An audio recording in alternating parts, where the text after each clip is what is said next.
Do you, I don't know if it helps to have, if there's links to a couple different things. I guess we could put it in chat. Yeah, we can do that. But typically what we do, okay, I'm just checking live on Facebook, making sure there's no feedback. So we're good out there. Yep, we're going to go into our clarity group. We got about 4,800 people in there too. And then I'm going to introduce you properly, and anything about like links or URLs or anything like that. I'm going to put that out in the replay, and then I'll plug it into the comments. So even if you just shoot them over to me, we're going to be good. No worries about any of that, okay? All right, so I'm gonna get a sound check. So let's take a peek at who's listening. Hi, Andre. Awesome, thank you so much, Simone. You guys know me so well. You know I'm gonna ask that question. All right, this is an exciting topic because, you know, here's the thing, you guys, as health coaches, you know, we try to stay ahead of everything. We try to get on the front of it all. And I always tell all of my coaches, you know what, try not to worry so much, because the minute you think you know everything, something changes or shifts, right? So when we bring people like Dr. Doni here to us, then we can absolutely be assured that we are on the cutting edge of the knowledge and the information today, okay? So Dr. Doni Wilson is a nationally celebrated naturopathic doctor, certified professional midwife, that's pretty interesting, and certified nutrition specialist who helps high performers reverse engineer health by understanding genetic tendencies such as MTHFR and helping them to recover from stress exposure. Her clients report peak energy, restful sleep, optimal weight and memory, enhanced fertility, and an overall sense of feeling younger. Dr. Doni is an international speaker and the best-selling author of the Stress Remedies, Stress Warrior, and the Natural Insomnia Solution. Cannot even imagine the amount of information you're going to have for us today. We're going to talk about MTHFR, but I'm almost going to guarantee we're going to have you come back and talk about sleep. So welcome, and thank you for your time already today, for being with us. Reminding everyone, questions in the Q&A, please, not in the chat. It's really hard for me to track questions in chat. Plug them into the Q&A. We'll try to get to everything. We have about an hour here. And let's just start off with you telling us, what is MTHFR? Okay. Well, and I'm thinking that some of you who are listening in already are, you know, been hearing about this and kind of curious and maybe even know a little bit about it. So I think it's so great. It's exciting to me when you're curious and you're wanting to learn more about MTHFR, because I know that, you know, more and more people are finding out about it, and they're now, patients are confused what to do. Where do I start? So it's a great question. What is it to begin with? And a lot of people will joke, it sounds like it's a swear word. You know, that's what a lot of patients come in and say to me. It sounds like it's a swear word, but what is it really? And MTHFR it's really the name of an enzyme in the body as well as a gene in our bodies. And the way I think about it, I really tend to, by the way, translate things to just be as simple as possible. Yes, please. And so when I think about MTHFR and I explain it to patients, I say it's really actually more simple than you might believe. It just has to do with how our bodies and whether our bodies can metabolize folic acid, which is just a B vitamin. You know, I say to people, this is all just about a B vitamins, which sometimes we take for granted how important B vitamins are for our health. And it turns out that 50% of us, I include myself because I have MTHFR SNPs, which is a lot of what motivated me to learn a lot more about it. But it just means that when you have an MTHFR SNP, that there's a high likelihood that your body's not going to be able to use folic acid, and that you really need to be, if you need more of folate, you should be taking methylfolate instead of folic acid. But what I want to really emphasize today is that it's an if, and it's all about possibility. It's not a definite. You know, just because a person has an MTHFR genetic SNP or variation doesn't mean that they absolutely need folate or absolutely need 15 milligrams of folate. There's no absolutes here. We have to always remember we're dealing with individuals, and the goal really has to be, once you hear, oh, someone says I have an MTHFR gene mutation or variation, the question that I really want you to ask first is, okay, then do they even need any more methylfolate? How am I going to find that out? How much methylfolate is right for this person? And we can dive into why I'm saying that, but if you just, right there, just go MTHFR, it means this person might have an issue with processing folic acid. They probably will do better with methylfolate, but then you have to take the next step to understand, do they even need methylfolate and how much? Okay, I'm glad you're saying that, because I do think there is a lot of misinformation out there where people are saying, oh, you have the SNP or you're heterozygous or homozygous, you have to take folate. You hear that on I was told that, oh, you have to do this. Mm-hmm. So I'm glad that you're saying that. So how do we figure that out? How do we know that? Yeah, I think we really have to be careful. In fact, I mean, even I'm sure some of you have also seen the patients will come in and they'll say, oh, my doctor said I have MTHFR. And actually they tell the wrong information, in which they'll say to them, so you need folic acid, which of course is the opposite information. So sometimes you have to correct that myth. You know, no, it's actually that they are probably not able to use folic acid well. Their body is probably not able to convert it very well. Again, none of this is 100%, right? So anytime we have a gene variation like this, it doesn't mean that they can't use folic acid 100% or 0%, right? It's that there's some percentage less ability. So if they have one SNP, then they might have, say, 20 to 40% decreased ability.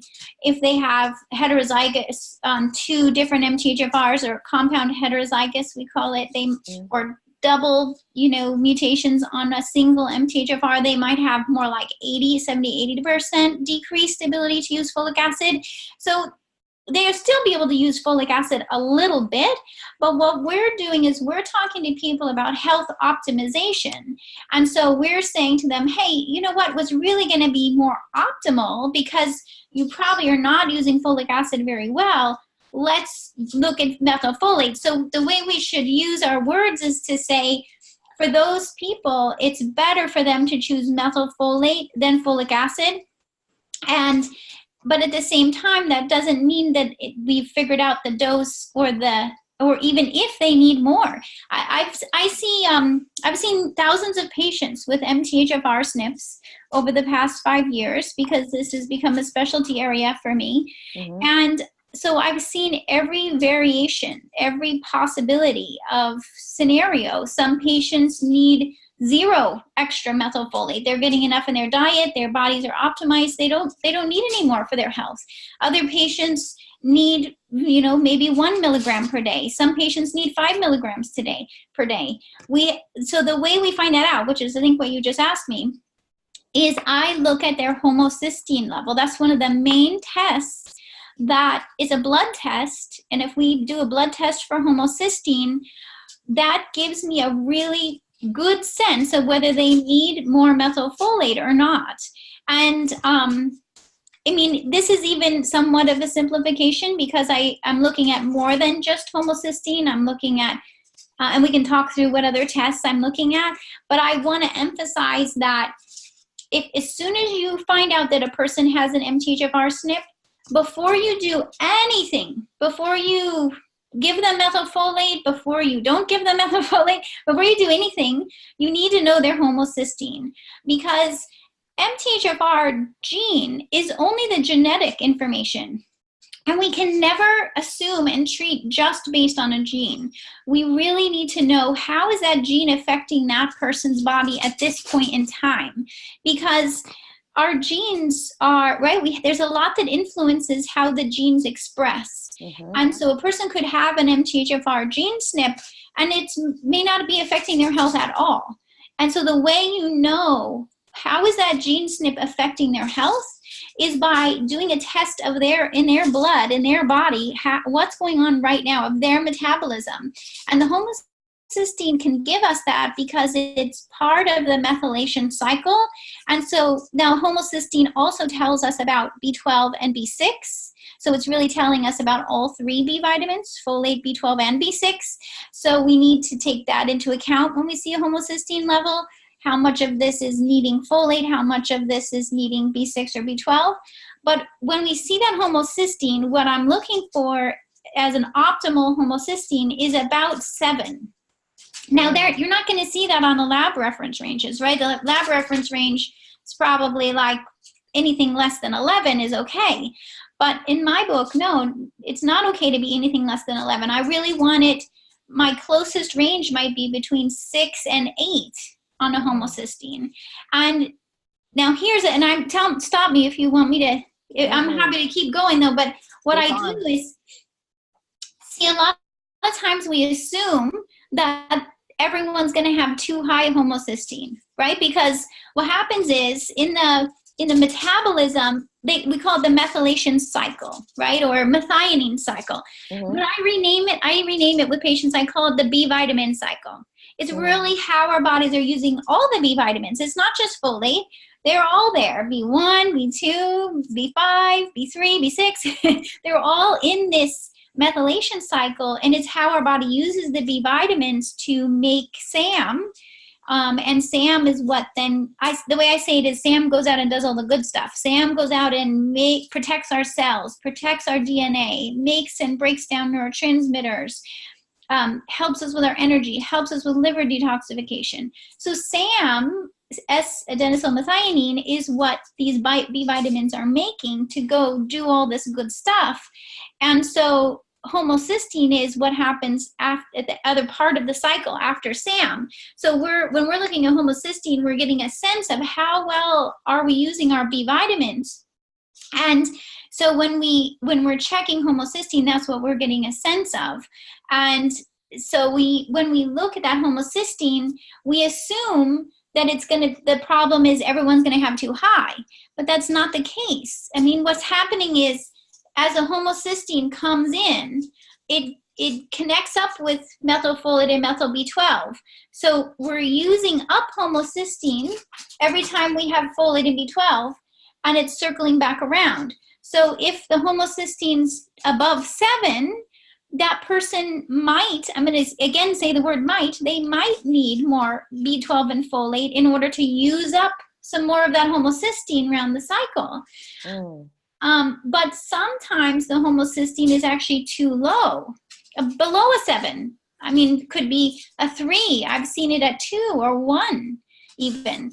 Now that's way too low. That person definitely doesn't need any more folate or B12 because they don't even have enough homocysteine to work with the B12 and folate. We have to first raise the homocysteine up before we would give that person any more folate and B12. So just understanding the biochemistry of it in hopefully a simpler way to go, think of it as the B12 and folate have to work with the homocysteine. And you either need, if you have too much homocysteine, you might need more of the B vitamins. If you have too little homocysteine, you need more homocysteine, which we get from choline in order to use the B12 and folate. So it's all about managing that biochemistry that optimizes methylation. Wow. Okay. So that was a lot, and it was all very understandable, which usually isn't the case. So I appreciate that.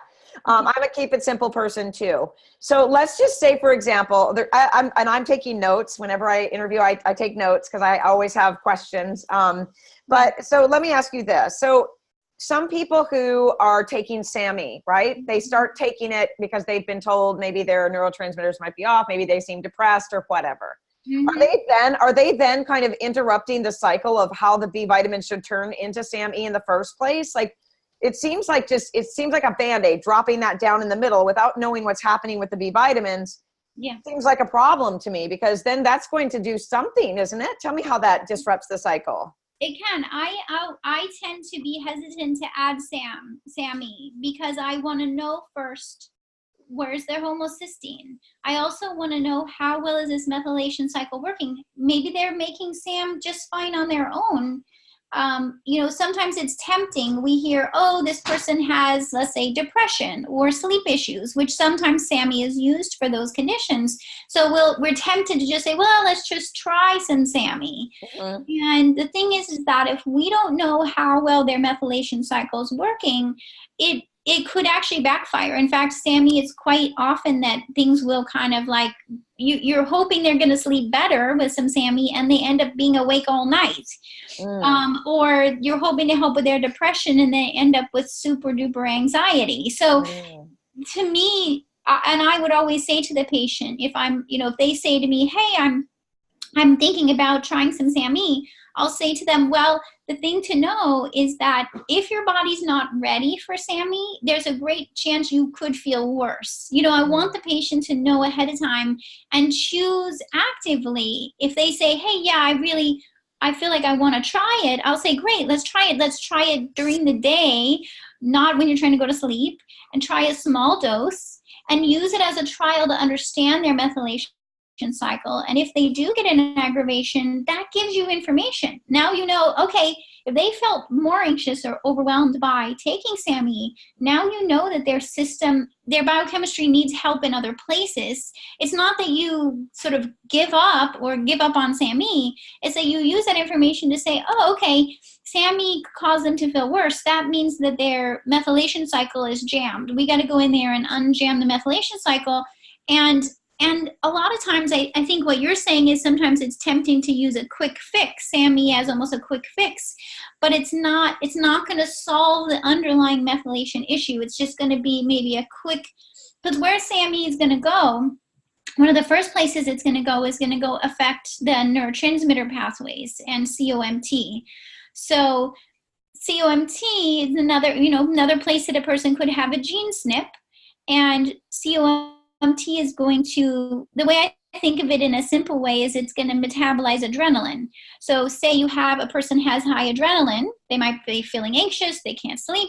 You put in SAMe, it helps their COMT get rid of adrenaline and they calm down and maybe they sleep better. But if that person, depending on their SNPs and COMT and depending on some of their nutrient levels, their body might metabolize that SAMe differently and get this opposite responses. So I think to me, I wouldn't jump right in with SAMe. I'm way more likely to, and I explain it to patients that really, if their goal, again, is health optimization, they want their body to be able to do it themselves. You know, we want their methylation working well. We want their neurotransmitter metabolism working well. If we want to get their body to that more stable place, the better strategy is to figure out what's jamming up their methylation to begin with, instead of just throwing in some SAMe. Okay. How do we do that? I love that. Okay, how do we do that? So and I've just over, thousands of patients and over the past 5 years and working with myself, I've come up with a method that I now use every time. And so I've found that it really helps keep me on track, get the patient to where they're trying to go the fastest, and prevent issues from coming up. Because as some of you maybe have tried working with patients with MTHFR, sometimes it feels like this big puzzle or maze or confusion, and you never know if your patient's going to react. And I think it's because if you're not using a step-by-step system that integrates all of the biochemistry, you definitely are at risk of having the patient feel worse, and then you're scrambling to figure out why. So I use this method that I developed, and I can tell you a bit about it now, and then I can tell you a bit if you want to learn more about how to implement it. I'm starting to train practitioners and coaches how to do that, because it is such a need. And so the thing I would start with is we've been talking about this B vitamin cycle, right? How the B vitamins come together to make SAM and back around to homocysteine. So that process, setting aside the genetics, right? We know that certain gene SNPs could slow down the process or affect how well that B vitamin cycle is going to spin. The other things that affect that cycle, I would put in the category of stress. You mentioned that I've written several books about stress. Mm-hmm. And I really, if you kind of think of the way my mind works, is I look at every health issue and every condition from this equation, basically, of genetics, right? So we're talking about MTHFR and some of the other gene SNPs. So we know that genetics influence our health. We know it's about 10 to 20% effect on our health, plus our stress exposure, what I call our stress exposure, whether that's psychological, emotional stress, or physical trauma, or toxins, or dietary stresses, or metals, or these are all the stresses that we're exposed to. So that is what determines our health at any point in time, including the health of our methylation. So we know our genetics play a role. Having, say, an MTHFR SNP or two plays a role, but the other 90% of it is our stress exposure. So when we're trying to optimize a person's methylation, we have to pay attention to their stress exposure. It's basically, if you think of an analogy of a sink, and imagine that turning the faucet on would be equivalent to giving the person more methylfolate or methyl B12. You're turning the faucet on. And the drain is equivalent to their stress load.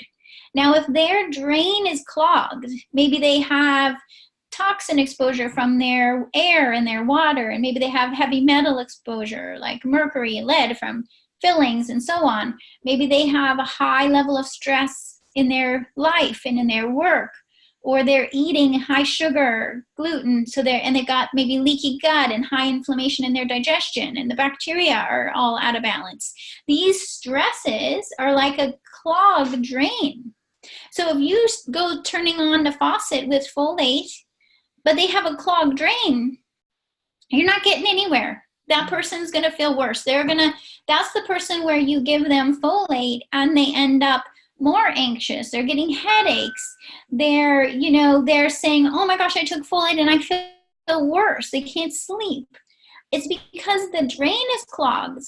And so before turning on the faucet, we have to unclog the drain. And that's the key piece, is coming at, I know it's tempting when you find out a person has MTHFR to be like, I know what to do, give them some methylfolate. But I wouldn't. I say to the patient, no, I'm not going to take that risk. I'm going to find out what's clogging the drain first, get this drain unclogged.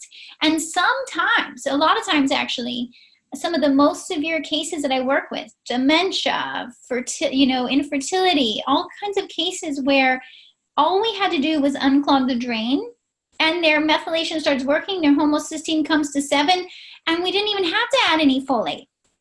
So it's not always about adding the B vitamins. You have to figure out what stresses are affecting their methylation to begin with. Right. And, I was just listening to, and I'm halfway through it right now for the second time, but Gabor Mate talks about, stress in the physical body. And one of the things that he said that was so profound that I was listening to was, diseases and conditions and problems are not genetic, right? They are a component of the problem. But if they were genetic, so every time someone says, oh, I've got high blood pressure, it's genetic, but my other 5 siblings don't, well, then it's not genetics. It's the environment you're living in has pulled the trigger on that gene. Yeah. So, I'm glad that you're saying that, because I really want to reinforce this to the people that are listening today, to know that if someone uses the excuse that something's genetic, to me, I call it an excuse. I know that sounds crazy, but I do believe that people use their genes as an excuse not to take action on their health. The way to throw that back is basically to say, if it were genetic, everyone in your family would have the same exact problem, and they don't. Mm-hmm. So that's super important. I'm so glad that you're saying that. Okay. Yeah. To this, and I think for many years, researchers were really leading us to believe it was going to be all about genetics until the Human Genome Project completed. And this is only, like, say, 2011, not that many years ago, where they realized, wait a minute, it's not 100% determined by our genes. No. We started looking at our gut microbiome, and we started looking at our stress exposure, and they started going, wait a minute, even if it's a percentage, of course it plays a role. Of course. I talk to patients, it's their tendency. It might be their tendency so MTHFR might be their tendency to not be able to use folic acid very well, and that may predispose them to other health issues. But really, we have to manage it best. We have to be looking at that huge, I would say like 90% of it is their stress. So, that's where the cool thing about this is you can make a big difference. But say a person comes in to see you with an MTHFR SNP, you can make a huge difference just by helping them clean up their diet, mm-hmm. get some good sleep, drink some clean water, exercise, identify how can we help them minimize their toxin exposure and their stress exposure. I do a lot of work helping patients to rebalance their gut microbiome and get rid of food sensitivities, heal leaky gut. if they have metal and other toxins, we can detoxify them. And then we can look back at their homocysteine. And I've seen homocysteine drop from over 20 down to a 7 without adding any methylfolate, just by dealing with the stress exposures and help so that the system can actually work well again. And it's pretty amazing. I mean, a lot of times I'll say to patients, they kind of know that B vitamins are good when we're stressed, right? We kind of go, oh yeah, if I'm stressed, I should probably take some B vitamins. Right. Here's why. Because the B vitamins are what help us with our stress exposure. But if our stress exposure overwhelms the system, we can't even use the B vitamins well anymore. We have to clean out the stress first. And then we can get them to a place of maintenance where they can actually use their B vitamins for good purposes instead of just gumming up the system more. Yeah, and I agree. I always used to say years ago, I was like, everything starts with the gut. And, recently we opened the school last year and I'm like, everything starts with stress, because even if you're stressed, the gut doesn't work properly, right? Doesn't. In any capacity. And I think another important part, and I know you probably address this in your books, but is to identifying stress. It's not just money and spousal arguments and kids acting crazy. You could go outside in a t-shirt when it's cold out and your body could be stressed by the cold. Like everything can be a stressor, right? Exactly. Now, the key here is that, a lot of times we kind of walk around, and I talk about this in my stress remedy book. We tend to kind of have these illusions of how we can deal with stress. Like a lot of people will just try to ignore it, go, well, I'm stressed, I can't do anything about it, I'm just going to have to push through and kind of like be a superhero, which is, it's only going to work for so long. Eventually the stress is going to affect that person. Right. And then there's the person who's thinking, okay, I'm just going to try to eliminate all stress, and I'm going to just, be in kind of a bliss land where I'm going to have zero stress, which is also not achievable. Okay. And this is, you mentioned midwifery. I would say I would attribute this from what I learned with helping women with labor and delivery, is that and we're humans, we're built to deal with stress. We're built to adapt to stress, but we respond best when we have just the right amount of stress, meaning the right amount of cortisol and adrenaline, and not too much. Like women who have just the right amount of cortisol and adrenaline, the labor progresses more efficiently with fewer complications. If women have too much stress and not enough support, labor stops. If they don't have enough cortisol and adrenaline, labor doesn't happen either. So we really need this optimal amount of stress and stress hormones in order for our bodies to function. And I would take that to relate to any period of time in our lives. We need to, of course, we're going to have jobs. We're going to be parents. We're going to choose some healthy stress for ourselves. But at the same time, we need to also choose healthy stress recovery in order to keep this balance point. How do we keep this? So we don't want to completely eliminate all stress, but we want to look at which stresses can we avoid, because if we get overwhelmed, if we have too much toxins or too much sugar or too much things that are stressed to that person's body, it's going to affect our health. Right. Absolutely. So where do you start? Like if it's a starting point, do you start with their food? I mean, because sometimes don't we know that starting changes in food can be stressful for people? It can. So it's all about how to help people. And this is where, I think health coaches can play such an important role, is to help people to make changes in a less stressful way. Like how do we support them? Again, it's just like a doula would a woman in labor, right? How do we support people to get through this change? Yes, it could be a stressful change, but they know they need to make the change. So it's how to do it in a supportive way so that they can make the diet changes and get the benefit. And of course that there's little differences. Some people it's more stressful to make diet change than others. And so I really do a lot of work to just really understand this person and what amount of change is going to work for them. But yeah, I definitely do. I start with blood sugar balancing, because I think that's something where people can learn that right away. And it's such a foundational piece of being able to decrease stress, is how do I feed myself throughout the day in a way that my blood sugar is not going high and low. And because even fluctuations in blood sugar is a stress on the body, right? It's going to trigger cortisol. It's going to and it's going to throw off the gut bacteria. So if we can stabilize blood sugar levels, even that is going to help methylation. Because if you have blood sugar fluctuating, that's going to increase inflammation. And we know that inflammation inhibits methylation. So we got to start working from the basics. We go, okay, how can we feed ourselves in a way that stabilizes blood sugar? Already the person's starting to get an awareness for their body and how they feel when they eat. And then we look at food sensitivities. I test for food sensitivities and I see, okay, here's which foods are triggering even more inflammation. Is it dairy? Is it gluten? Let's start helping people to really, I think so much of the time, I was talking with a patient yesterday about this. We tend to think we're robots, like our body's supposed to be able to handle all this stress, and there's something wrong with us if we can't, but then I joke, I said, there's no body store. This is the body you got. You've got to kind of accept that this is your body. And sometimes the cool thing about looking at genetics is I find it really helps people to get some self-acceptance and validation. They look at their genes and they go, oh my gosh, this is me. This sounds like me. No wonder I'm reacting to caffeine, or why I'm sensitive to this or that. And so they get this connection with their self that is so important for making these changes, to be able to go, okay, I'm not blaming my body or being angry with myself that I can't drink as much alcohol as this other person. I have an MTHFR SNP. That means I'm going to have to really be careful with my alcohol and sugar intake if I want my methylation to go smoothly and keep my energy and mood and sleep doing well. So people start to be able to put those steps and make those choices in a way that's supportive of their body.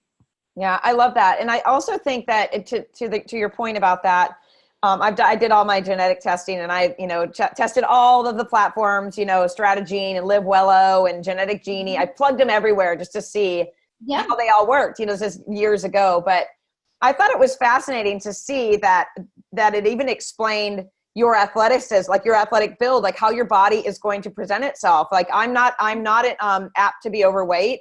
I'm apt to be a fast mover. And my friend and I, we compared this because we thought, let's just see what this says. Well, she's apt to be a heavy lifter. She's not a fast mover. I mean, it's very accurate.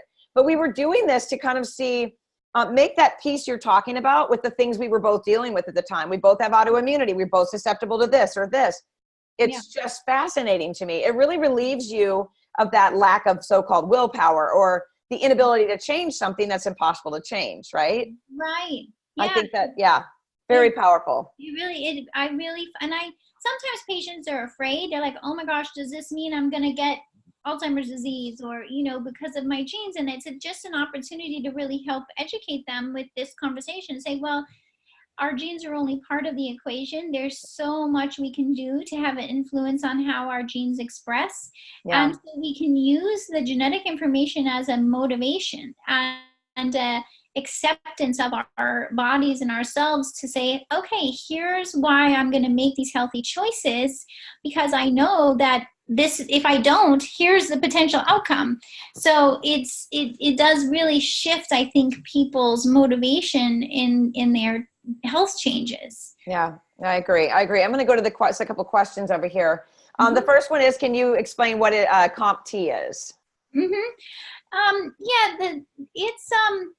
The way I think of it, I was mentioning, is metabolizing adrenaline is one of the main things. It's going to metabolize the dopamine, norepinephrine to epinephrine.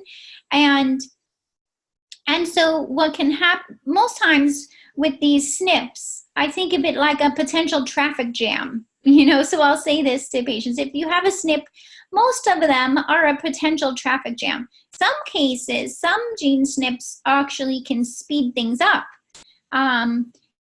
So, that's something to consider. Like, CBS can actually be, instead of a traffic jam, it can be a sort of a speed up pathway. But COMT, if there's a COMT SNP, it's likely that there's going to be a traffic jam in the person's ability to get rid of adrenaline. And so they have we call it one of the warrior genes, COMT, because when a person has a COMT SNP, they're more likely to have high adrenaline, which could be a good thing if they're trying to get out of danger. They need some high adrenaline. So in some ways, it could be an advantage to have a COMT SNP. But I think it's an important thing to know, because most patients, when I explain this to them, that they have a tendency to keep their adrenaline around longer, they immediately say, yep, sounds like me. You know, something stressful happens and I'm the first to respond, but I'm also the one who's going to still be feeling stressed for hours after, because I'm got this high adrenaline, or I'm more likely to have my heart racing or my anxiety high, because that adrenaline is going to stay around longer when they have 1 or 2 COMT SNPs. Now, if they don't have a COMT SNP, so they have, say, a green on the genetic report, then they're going to move their adrenaline faster, and that person's more likely to go low on adrenaline. So they're more likely to feel tired because they're running out of adrenaline. Okay. And so, yeah, so sometimes it helps to think of the SNPs as like a traffic jam and that pathway. And I like the strategene report because I can see the biochemical pathway and the gene SNPs with the yellow and the green and the red. Mm-hmm. There's other reports as well that show the biochemical pathways. I'm very visual. So if you're a visual person, even though I know sometimes biochemistry, you feel like, oh my gosh, what the heck am I looking at? But once you look at it and you really just think it through, what's going to happen if there's a traffic jam here and things are not moving smoothly, then it becomes a lot easier to go, oh yeah, of course, we're going to have high adrenaline. This person's going to feel adrenalized. What can we do to help move that adrenaline along? Now, we talked about SAMe before. It will help COMT process adrenaline, but say you're not quite ready to give SAMe. What I would do instead, if I find a person, and I test, by the way, I test their adrenaline levels. So I don't just go by, I don't go, oh, they have COMT, that means blah, blah, blah. No, I measure their dopamine, their norepinephrine, their epinephrine, and a urine neurotransmitter panel. So I know for sure, oh, they have a COMT SNP and they have high norepinephrine. So I've proven to myself, I know that they need help with their COMT. And the first nutrient that I would try with that person would be magnesium, because magnesium will help COMT process better. And magnesium is very low likelihood of making a person feel worse, right? It's like we know that magnesium's calming, relaxing in general. Most people do okay, especially say with a meg-threonate or meg-glycinate. Of course, meg oxide and citrate, you could get some loose stools and it's not going to be as effective. So I would use meg-threonate or glycinate. And we can see then, hey, does this norepinephrine that we actually measured in the urine, is it decreasing when the person takes magnesium?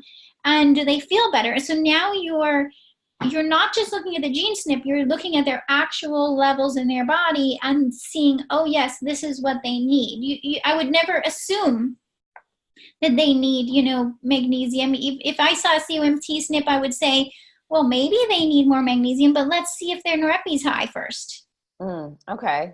Oh, that's fascinating, because I've got a SNP on that. I got the double SNP on I'm a genetic nightmare. Like, I've had it looked at before and been said, I lost the lottery. I lost the genetic lottery. I've been told that twice. I'm like, great, good to know.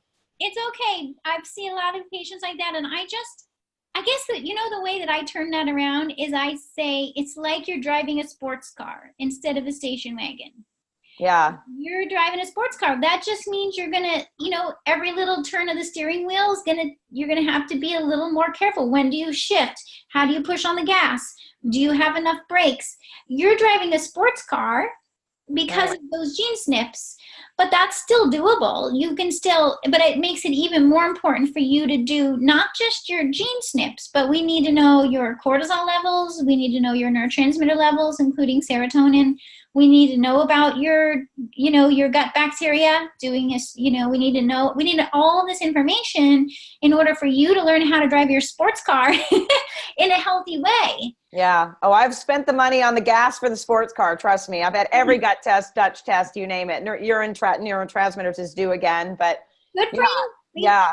That's what's going to help you stay healthy. Yeah, you're right. And that's the other thing I think people forget is that, you know, just to get these labs back is not enough, you know, and our clients to get the labs back is not enough. And we identify the problem, you know, that sometimes is the push. That's the heart attack people need to take action. So it can be really powerful to have those things in black and white. Okay, as a reminder, you guys, if you're putting questions in the chat, I'm only looking at Q&A for questions, so please plug them in over there. Roma is asking, what is SAMe? Can you elaborate on what SAMe is? You said the long word, but let's just give a little brief explanation of that. Well, it's just one of the biochemical substances that, you know, so say simple way to think about it is that B vitamins like folate and B12, the body's using them to make this thing called SAM, or in a supplement form, it's called SAMe, but in the body, our bodies make it. It's called SAM, S-adenosylmethionine.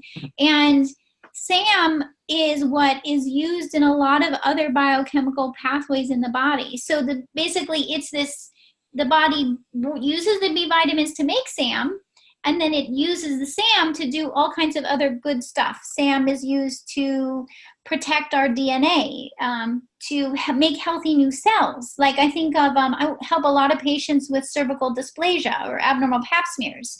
So here with an abnormal pap smear, we have some unhealthy cells because of the HPV virus that's causing the cells to be unhealthy.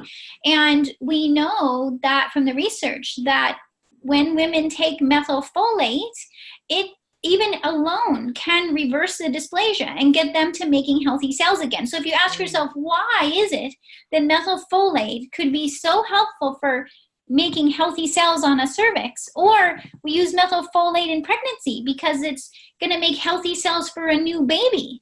I always say babies that require a lot of new healthy cells. So why is it that we're using folate in those situations when we want healthy cells? It's because the methylfolate is coming together with the B12 and the homocysteine to make SAM. And then the SAM is going out and helping to make these healthy cells. And so that's that connection. SAM just helps our bodies in many ways. Even in detoxification in the liver uses SAM. We talked about COMT and processing adrenaline and neurotransmitters uses SAM. So SAM is used in a lot of different biochemical pathways, and SAM is made from our B vitamins. So it's all about how can we, based on our genetics, know what amount of B vitamins is right for me in order to make a healthy amount of SAM so that I get all these good outcomes. Okay. Good explanation. Yeah, perfect. All right, so Cheryl is asking, well, she's kind of giving us a rundown here. Someone's client, homocysteine is 10.9, Epstein-Barr through the roof, heavy metals, already eating optimally, has worked on gut healing over a year, but been chronically infected in the sinuses for a long time with no resolution. Where would you even begin? Also tested for the APOE gene 4. You said the homocysteine was 6 something? 10.9. Oh, 10.9, so it's a little high. So, you know, my first thought is likely some of the infections maybe, because infections to me is also a stress, right? The infection even in the sinuses is going to cause inflammation. It's going to affect the methylation. So in your case, before I would give any folate or B12, I would want to first resolve the sinus infection and inflammation and finish fixing. You mentioned something with the digestive health. I want to get the digestion much healthier, and the diet changes you've been making are a great start. But now we just need to further decrease inflammation in your body. And that's really in my 5-step method, that's the first step, is how do we remove whatever stresses we can remove. So if that's an infection, if that's imbalanced gut bacteria, if that's certain foods, so we just need to remove what stresses we can remove first. Once you've resolved the sinus, you know, which I help so many patients. Sometimes I feel like one of the main things I do all day is help people with infections that they're needing help resolving. Now, Epstein-Barr virus is going to be there in the background. Epstein-Barr virus is, to me, it's an opportunistic virus, like so many viruses. When our bodies are overwhelmed and stressed, of course it's going to show up. It's like, great, let me come to this party. I can hang out here. We have to just, once we resolve the stresses and help your body be healthier, then Epstein-Barr virus is going to go to the background. And so once you've resolved some of those stresses on your body and inflammations, then what I'm going to do is I'm going to start looking at the other metabolic pathways and other gene SNPs. So before I jump into addressing MTHFR, I'm looking at the full genetic panel, and I'm going to address nitric oxide, sulfur pathways. We need to make sure you're processing sulfur. We need to make sure you're processing nitric oxide, and even the glutathione pathway after we get the sulfur resolved. And then we're going to look for nutrient deficiencies, because if your other nutrients besides the B vitamins, are you low in magnesium, zinc? Let's get these other nutrients there, because if we have, say we have a blockage at sulfur, or we have a blockage at nitric oxide, or we have a deficiency of magnesium, if we just throw in some folate, then these things are going to jump right up at us. As soon as you throw in folate, the sulfur is going to come up, the nitric oxide is going to come up, the magnesium deficiency is going to jump up. So we have to deal with those first, and then we can finally relook at your homocysteine. Maybe by then your homocysteine's already dropped to 7 and you don't even need any more methylfolate.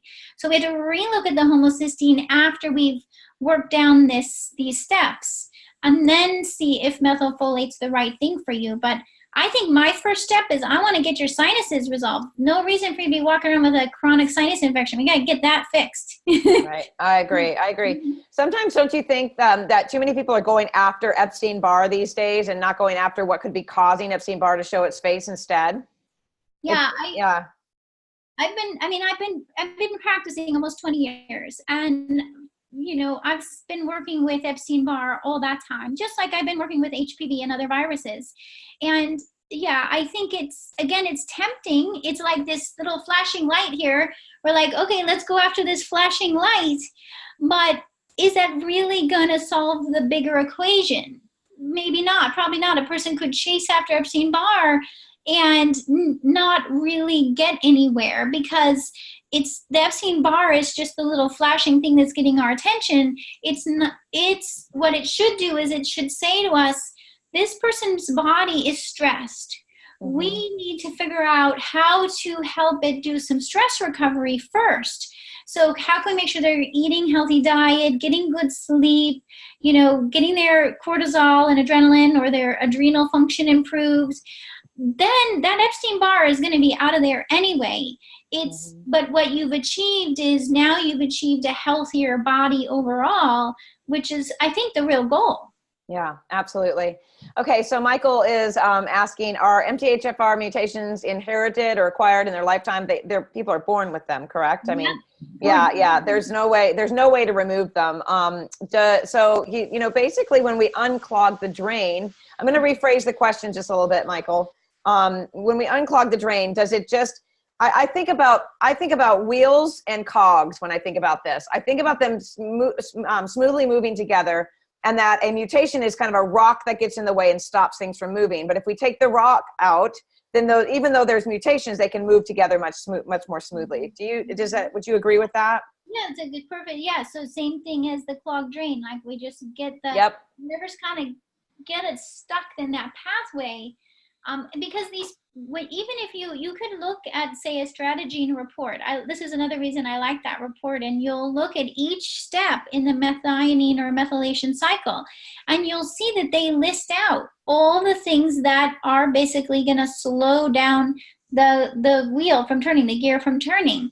And it's going to be nitric oxide. It's going to be inflammation. It's going to be LPS from the bad gut bacteria. It's going to be mercury and lead. It's going to, so these toxins or stresses are the things that are listed there, showing that they have been, and everything on that report is because it was in a research study. So these research studies are showing that these stresses slow down the pathway.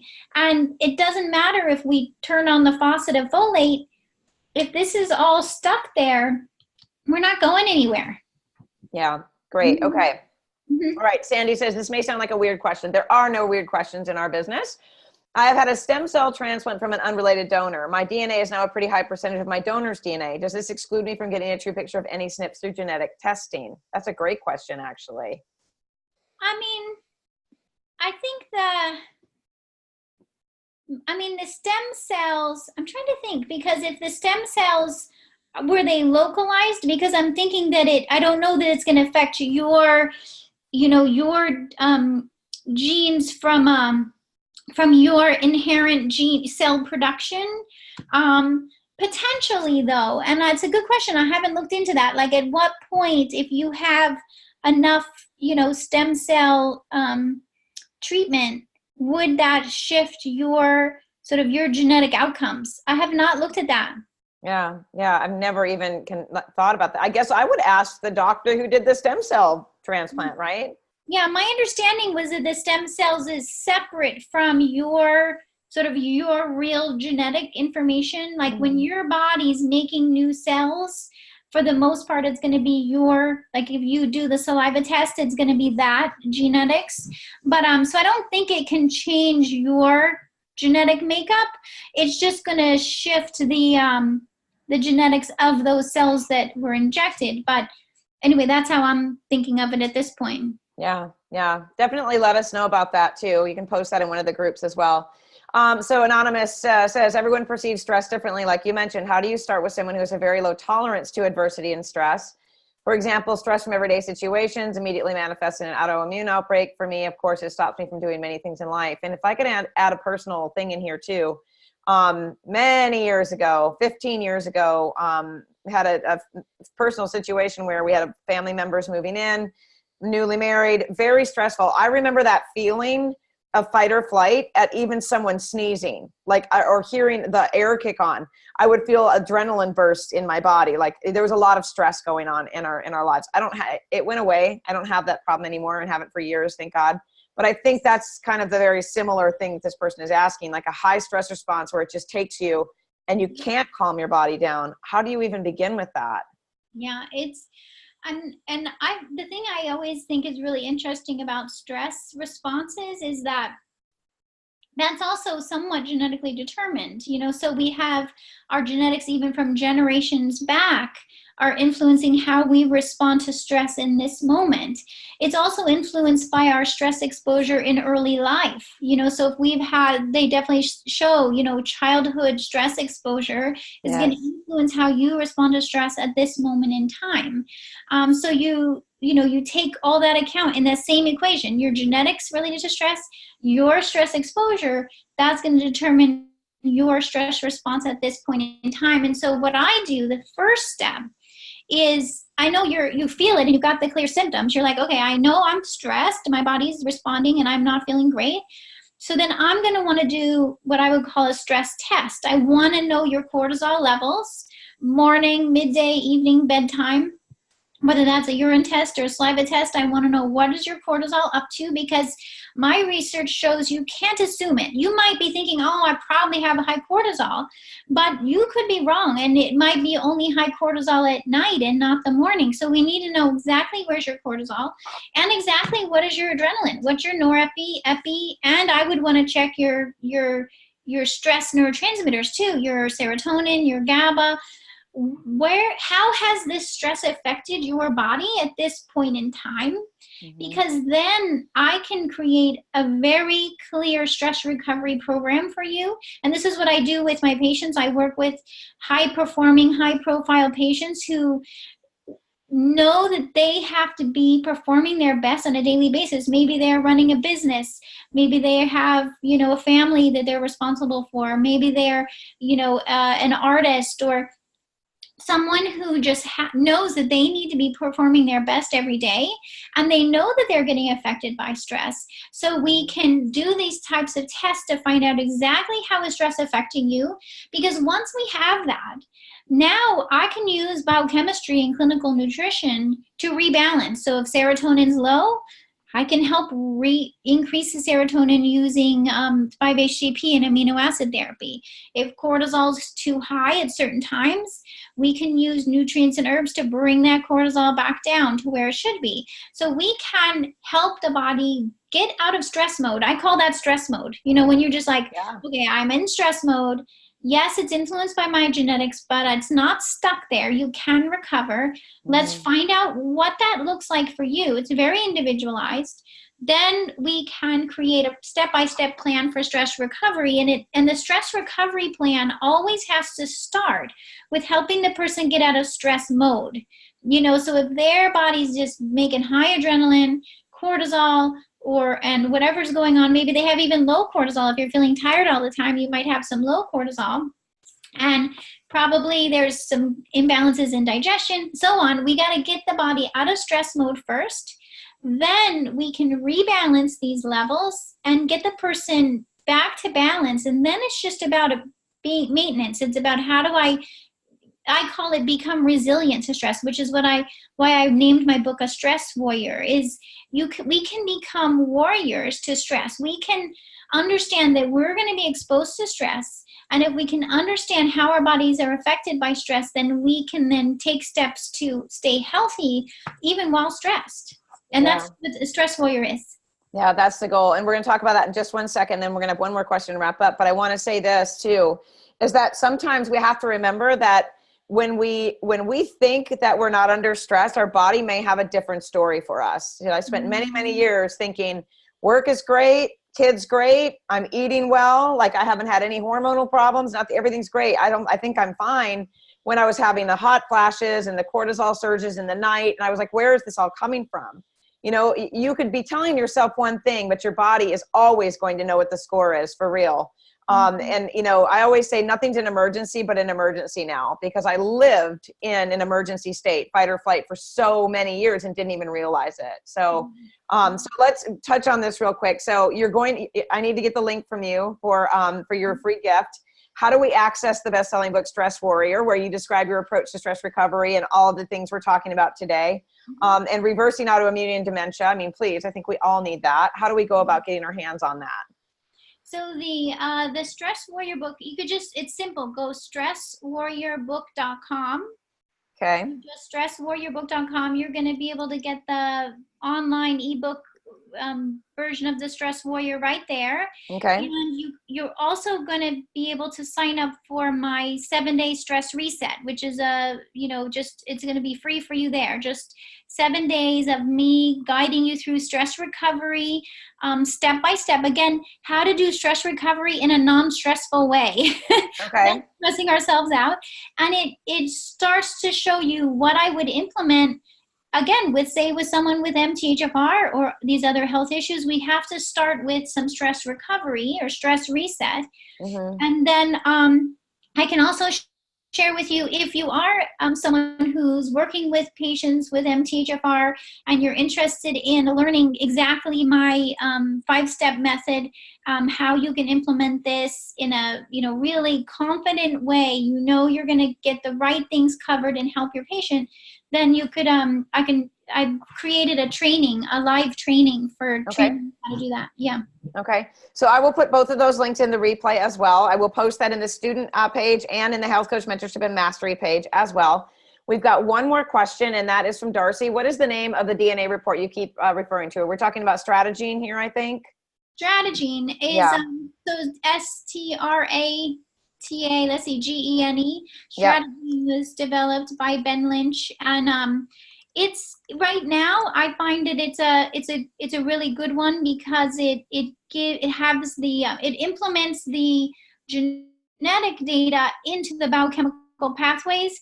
Now, one thing to keep in mind is there's quite a lot of scientific language in there. Yes. So it can still be overwhelming if you try to read the whole report. And so I tell people, don't try to read this whole thing. Let me just explain to you what it means. But I think it is for right now, it's a good report. I'm working on creating my own, which I'm hoping to be able to get it to where we can see the genes and the biochemical pathways, but in a much more understandable way for patients to be able to use. So I'm working on that. But for now, Strategene is a good one to. I think, to me, you can be sure that it's going to show you the most clinically relevant genes. A lot of gene reports will show you a bunch of other genes that may not have any clinical relevance, and so you're trying to wade through and find the important information. Whereas with Strategene, you're going to be able to implement my 5-step method in a really clear way with that information. Okay. Well, I'm hiring you. So make note of that, because I've got my strategy. I've got my gut report. I've got my Dutch test coming back. I'm going to do my neurotransmitter. You're a neurotransmitter. So I'll be in touch to hire you to help me put it together, because it's been too many years since I've done it. And there's been a lot of life changes. So this is the year to get it all back on track again. I feel pretty darn phenomenal, I have to say, but I like to see it in writing too, and see what I can do to be better. So I'm going to be your newest client. How about that? Oh, that's wonderful. I'd be happy to help you. And I tell people, here we are going to do sort of screening blood work and screening exams at the regular doctor's office. But really what we should be doing is exactly what you described. We need to know how stress is affecting us, because that's what's going to make the biggest change in our health going forward. And you're not going to get that at the regular doctor office. It's just not going to happen there. No, I agree. And I'm seeing a ditto, Carmen, and I can almost guarantee to you that once I get started with you, everyone's going to be like, hey, can you tell us how it went? So I'm hoping to send a lot of business your way. And you've just been really helpful to keep this very understandable. And I'm seeing this too. Yeah. Thank you for making this so understandable. Andre and I, we get on the same page sometimes. And for, being so just, I don't know, it's just, for me, I can absolutely go deep if I have to, but it takes too much for my brain to stay there. And this has been very trackable and understandable. So I want to get you back for insomnia for sure. Okay. But we will send the replay out with the links to your book, and we will get the link from the training, and then I will be in touch for my own personal use, and we'll get you rescheduled for insomnia. So you're going to be in our lives for a little bit. How's that? It's so much fun for me. I feel like I learned this information, and I love to be able to share it and help others. So thanks for having me. Absolutely. We appreciate it. And thanks everybody for the questions. Everyone go out and have a wonderful week this week, and a Merry Christmas. Thanks again. Bye.